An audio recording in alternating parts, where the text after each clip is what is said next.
Ya, pemirsa masih bersama kami di Indonesia Bicara membahas mengenai merdeka dari UN. Kalau tadi kita bahas tanggung begitu ya, apa yang harus diselesaikan? Mensejahterakan guru dulu atau merubah kurikulum? Mungkin Mas Satri bisa menjawab. Ya, lapisan persoalan guru itu bagi kami setidaknya ada 4. Pertama adalah kompetensi. Jadi mau bagaimanapun kurikulumnya, kalau kompetensi gurunya sudah mantap, sudah oke, dia akan siap menghadapi kurikulum yang cepat berubah itu. Artinya PR kita, PR pemerintah, pemerintah daerah juga termasuk untuk meningkatkan kapasitas dan kompetensi guru. Karena memang kata Pak Toto tadi ya, kompetensi guru kita kan masih rendah, 56,69 rata-rata nilainya tahun 2015. Oh, iya. Betul, nasional itu. Yang kedua, lapisan persoalan guru yang kedua adalah terkait kesejahteraan, betul. Ya, jadi gurunya kompetensi tinggi tentu dengan kesejahteraan yang tinggi juga, mestinya kan seperti itu. Atau sebaliknya gitu.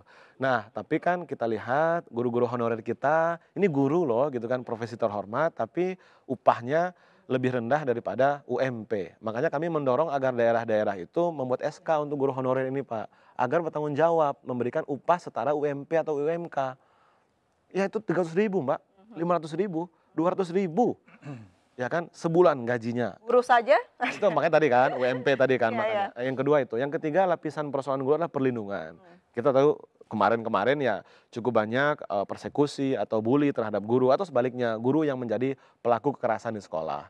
Nah yang keempat masalah redistribusi guru. Kenapa? Karena ada daerah yang mereka itu justru sangat kekurangan guru Mbak. Oke. Di satu sekolah hanya satu kepala sekolah plus satu guru. Kepala sekolah merangkap TU dan seterusnya guru juga dia karena kekurangan guru di situ.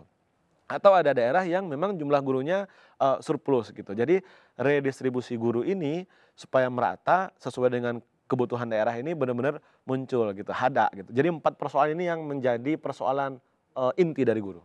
Berarti lebih setuju kesejahteraan guru harus dibenahi Nggak hanya kesejahteraan ya, tadi saya katakan 4 tadi, kompetensi, Kualitas juga ya? Ya, kompetensi kan kualitas maksudnya, kompetensi, kesejahteraan, pelindungan, sama distribusi guru itu. Jadi lebih baik itu diselesaikan dahulu untuk mencetak guru yang siap Dengan kurikulum apapun. menghadapi kurikulum yang baru. Betul. Pak Ya, Toto bagaimana? Iya, memang saya setuju sekali. Jadi memang persoalan guru ini memang paling sentral ya. Tetapi justru di situ yang paling rumit. Kenapa? Karena kita punya 3 juta guru ini kan. Jadi mungkin sampai 1 juta atau 50%, 1,5 juta itu adalah PNS. Jadi tidak hanya soal guru honorer juga, tetapi kita harus pikirkan juga bagaimana melatih guru kita secara rutin dan berkelanjutan. Jadi selama ini nih kalau ditanya itu randomly guru itu pernah dilatih nggak? Rata-rata mungkin nggak pernah gitu.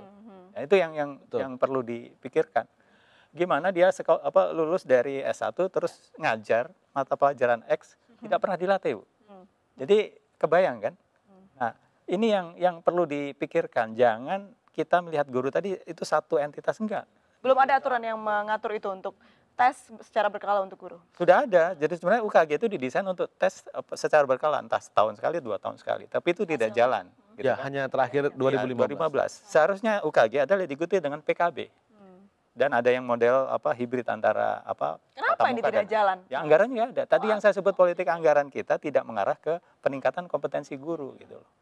Jadi kalau mau meminta kesejahteraan menurut saya itu harus dikelola kompetensinya dulu gitu. Jangan mengajari sebuah profesi untuk minta kesejahteraan aja tetapi kinerjanya gimana gitu.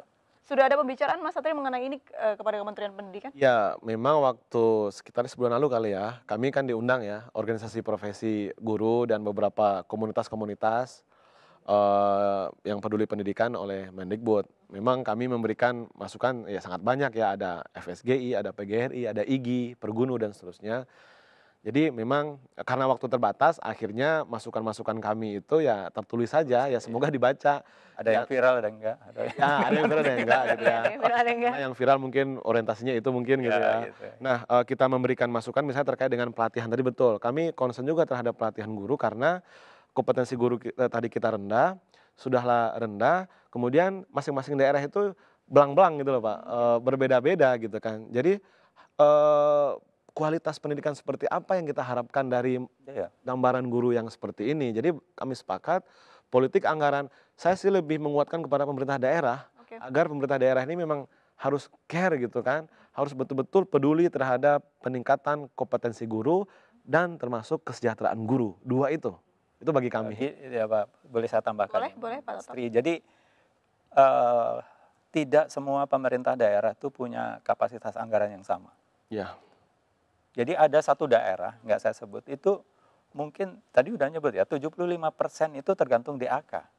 ya, Kemana PAD-nya, pendapatan asli daerahnya. Jadi ada masalah sangat basic di sini. Di daerah-daerah kita itu, di banyak daerah itu PAD-nya kecil sekali. Gitu. Akhirnya mengharapkan dana dari pusat terus. Transfer Nah, transfer. Ini yang menghambat sebenarnya untuk keberlangsungan pendidikan. Iya, karena itu persentase pendidikan anggaran untuk pendidikan selalu kecil karena memang mereka menggunakan anggaran yang seharusnya untuk pendidikan untuk keperluan yang lain. Dan itu diizinkan oleh Permendagri. Jadi secara simpel sebenarnya anggaran pendidikan yang dari pusat itu sebenarnya harusnya masuk ke urusan, bukan ke fungsi.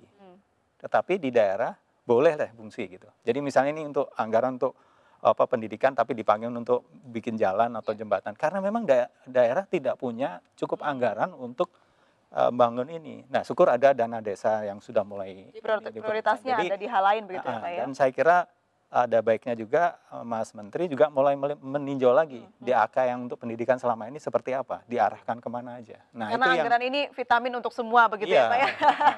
Dan juga pada waktu bersamaan mendorong semua daerah untuk meningkatkan PAD-nya, kapasitas anggaran setempat itu harus juga ditingkatkan. Gitu. Jadi mudah-mudahan ini efek berantai yang cukup bagus sehingga memaksa daerah untuk mulai tingkatkan pariwisatanya, kayak potensi-potensi daerah. Jangan lupa pendidikannya juga harus diperhatikan. Pendidikan bolehlah pakai dana pusat yang jangan diutik-utik lah dana dari pusat ini untuk pendidikan.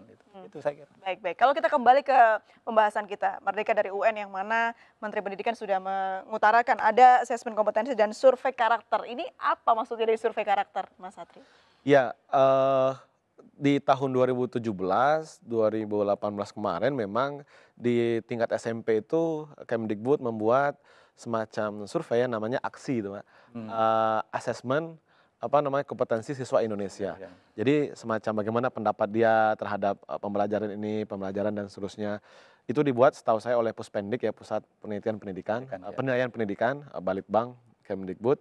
Tapi memang itu tidak terlalu populer ya di kalangan guru, siswa karena memang random tadi Pak. Dia tidak secara nasional gitu. Tidak high stake. Betul. Nah, jadi tinggi. Kami juga belum tahu nih tebak-tebakannya seperti apa. Survei karakter itu apakah survei kayak tadi anak ditanya bagaimana pendapat dia, pemahaman dia gitu kan terhadap ada tes sendiri yang harus dilakukan. Betul, gitu. Atau memang tes sendiri atau memang gabung dengan asesmen kompetensi minimum, ya kita belum bisa membaca ini. Karena memang kalau kita lihat dari kurikulum yang berbasis KBK saja dulu sudah ada yang karakteristik ya, penilaiannya baik, cukup begitu ya kan. Kalau misalnya ini ditambahkan berarti akan masuk dalam. Kalau penilaian terkait dengan sikap sekarang sudah ada di kurikulum 2013 itu kan sudah ada 3 komponen penilaian. Pertama pengetahuan. UN kan kita kritik karena memotret pengetahuan saja dan itu pun 4 mata pelajaran. Yang kedua komponen sikap. Ada bahkan anak bisa tidak naik kelas, tidak lulus kalau nilai sikapnya itu rendah C gitu kan. Kalau C. Nah, kemudian yang ketiga keterampilan dengan portofolio, dengan proyek-proyek dia kumpulkan selama setahun itu, selama setahun ajaran maksudnya, itu yang nanti menjadi kategori dia naik atau tidak naik gitu kan, lulus atau tidak lulus. USBN kemudian puncaknya kan gitu. Jadi mungkin Mas Menteri akan menggabungkan itu semua kali ya gitu, untuk sikap survei karakter ini gitu. Jadi kita masih menunggu bagaimana pola ini akan diterapkan, betul. pastinya seperti apa. Dan yang penting guru-gurunya harus paham gitu ya, jangan sampai betul dia kaget kok sekarang kayak gini gitu kan, UN-nya nggak berbasis mata pelajaran lagi tuh survei karakter apa gitu. Jadi 2 tahun ini waktu untuk memberikan sosialisasi itu. Pada guru. Jadi selain mungkin regulasi disiapkan, orang tua, betul. Ya, jadi selain regulasi disiapkan, anggaran disiapkan, saya kira juga pelatihan-pelatihan tidak hanya ke guru tetapi juga ke orang tua ya, ke masyarakat, sosialisasi yang jelas gitu ya. Kemudian juga kepala sekolah, pengawas, pemerintah daerah, itu semuanya harus dimobilisasi.